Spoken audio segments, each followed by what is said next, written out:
খাম দিয়ে ভোট কিনে ইলেকশনে উইন করে।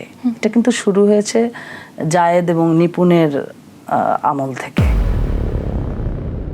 স্বচক্ষে আসলে আমার দেখার সৌভাগ্য হয়েছে কিভাবে কিছু সংখ্যাগরিষ্ঠ ভোটার বিক্রি হয়ে যায়।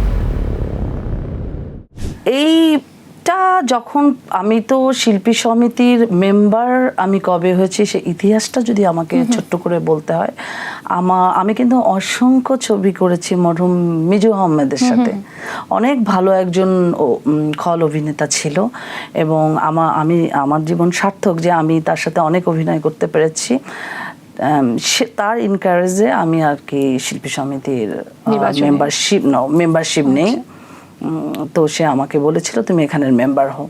তো সেই সময় থেকে আমি নির্বাচনটা দেখে আসছি। আমি মিজু আহমেদ প্রেসিডেন্ট ক্যান্ডিডেট, মান্না ভাই president candidate, Amit Hasan president candidate, Shakib Khan president candidate এবং সর্বশেষ জায়েদ এবং নিপুণ, এই সবগুলি ইলেকশন আমার মানে এক্সপিরিয়েন্স আছে স্বচক্ষে দেখার।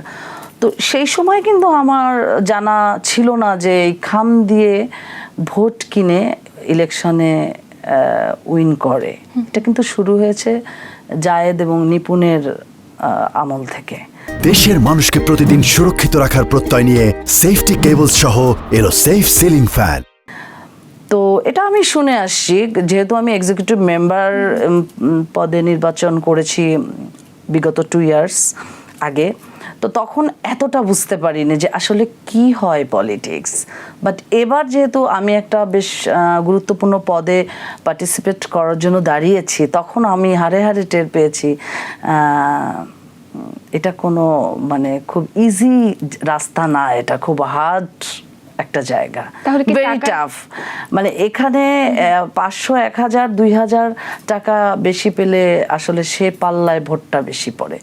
যার দরুন আপনারা দেখবেন যে এখানে যারা বেসিক্যালি চেয়ারগুলি কাদের পাওয়া উচিত, শিল্পী সমিতি। এটা তো শিল্পীর কথাটার তাৎপর্য তো অনেক গুরুত্বপূর্ণ।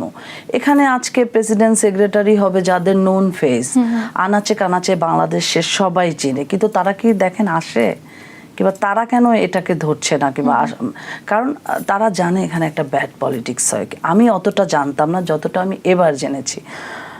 স্বচক্ষে আসলে আমার দেখার সৌভাগ্য হয়েছে কিভাবে কিছু সংখ্যাগরিষ্ঠ ভোটার বিক্রি হয়ে যায়।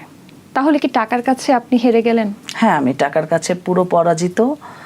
আর আমি অ্যাকচুয়ালি ওরকম ইলেকশন করতে চাই না, ওখানে ভালোবাসার কমতি হয়। টাকা দিয়ে তো সবকিছু বিচার করে না, দিন শেষে ভালোবাসাটা অনেক ঊর্ধ্বে। তো এখানে আমি হেরেছি, আমার মনে হয় আমি ঠিকই আছে, আল্লাহ যা করে ভালোর জন্য করে।